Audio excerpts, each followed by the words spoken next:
नाशिक शहरातील गोल क्लब ईदगाह मैदान येथे शुक्रवार दिनांक 26 सप्टेंबर 2025 रोजी दुपारी 12 वाजता भव्य आदिवासी महापंचायत पार पडली।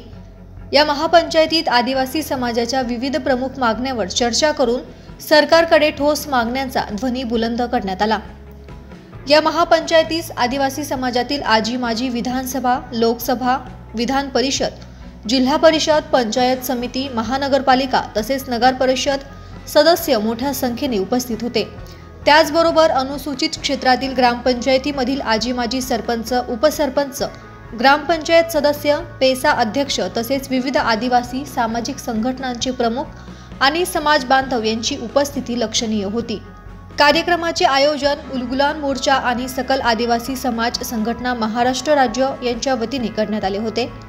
या प्रसंगी झिरवाळ साहेब अन्न आणि औषध प्रशासन मंत्री, आदिवासी बचाव अभियानाचे केंद्रीय मंत्री अध्यक्ष प्राचार्य अशोक बागुल तसेच राजाभाऊ वाघले, सोनू गायकवाड, पांडुरंग गायकवाड, नामदेव बागुल, अशोक भुत्रानी, मयूर बागुल, लक्ष्मण बेंडकुळे यांच्यासह सकल आदिवासी समाज मोठ्या संख्येने उपस्थित होता। सभेत वक्त्यांनी आदिवासी समाजाला भेडसावणाऱ्या प्रश्नांवर चर्चा करून त्यावर उपाययोजना करण्यासाठी सरकारने तात्काळ पावले उचलावीत अशी मागणी केली। पंचायत एक्सटेंशन ऍक्ट सुरू झाला आहे, पेसा कायदा लागू झाला आहे। देशभरामध्ये 10 राज्यांमध्ये हा पेसा ऍक्ट असून अद्यापर्यंत 1996 पासून तर आता एवढ्या 2025 आलंय तरी सुद्धा पेसा ऍक्टचे जे काही अधिकार आहेत ते खऱ्या अर्थाने आदिवासी बांधवांना मिळालेले नाही।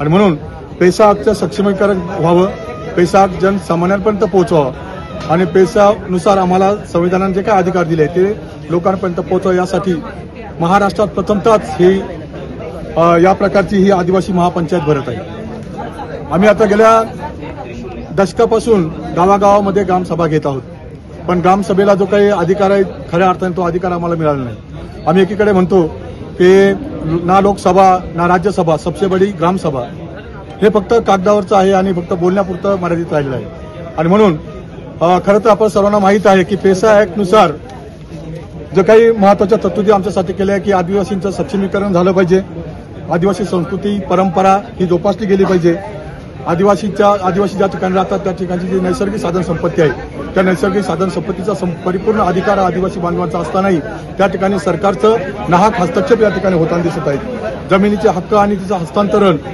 हा सर्वात महत्त्वाचा मुद्दा आमच्यासाठी आहे। अलीकडे आपण जर पाहिलं असेल तर काल परवाच्या दिवशी जमिनी लीजवर द्यायचा हा एक धोरण शासनाने घेतला आहे, ते आमच्यासाठी खूप हानिकारक आहे।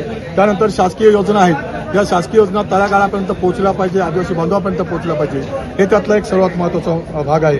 त्यानंतर आमच्या ज्या काही पारंपरिक समस्या आहेत त्या पारंपरिक समस्या आम्ही सोडत असताना त्या ठिकाणी नाहक शासनाचा हस्तक्षेप होताना आम्हाला या ठिकाणी दिसतो।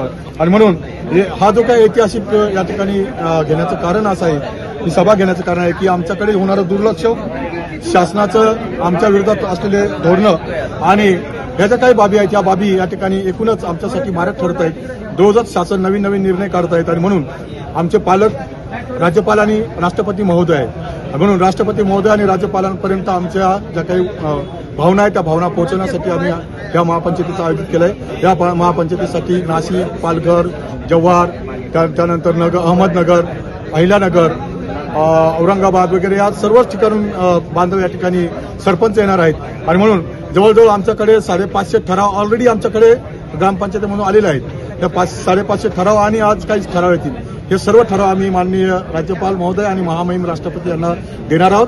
कारण याचं कारण असं आहे की सरकार आमच्याकडे दुर्लक्ष करत आहेत आणि म्हणून आमचे जे पालक आहेत त्या पालकांपर्यंत आम्हाला पोहोचवायचं आहे। दरम्यानच्या कालखंडात आमच्या सर्व 25 आमदारांची सभा मीटिंग काल परवाच्या दिवशी मुंबईमध्ये पार पडली, तेही या ठिकाणी उपस्थित राहणार आहे। थोडक्यात आमचे लोकप्रतिनिधी सुद्धा हताश झालेले आहेत आणि म्हणून एकीकडे कायदा आमच्यासाठी असतानाही मात्र तो फक्त कागदावर आहे। आमच्या लोकप्रतिनिधीचा आवाज दाबला जातोय, आमचा आवाज दाबला जातो आणि मग सामूहिक उठाव करण्याच्या हेतूने ही या ठिकाणी ही महापंचायत आम्ही बोलवली। त्या महापंचायतीसाठी या ठिकाणी वेगवेगळ्या जिल्ह्यातून बांधव उपस्थित झाले आहेत। थोड्याच वेळामध्ये ही महापंचायत सुरू होईल आणि आम्ही जो काही ठराव या ठिकाणी करणार आहोत 18 मागण्याचा ठराव आहे, हा 18 मागण्याचा ठराव आम्ही महामहिम राष्ट्रपती महोदया आणि राज्यपालांना यांच्यापर्यंत पोहोचवणार। ब्युरो रिपोर्ट, दैनिक भ्रमर, नाशिक।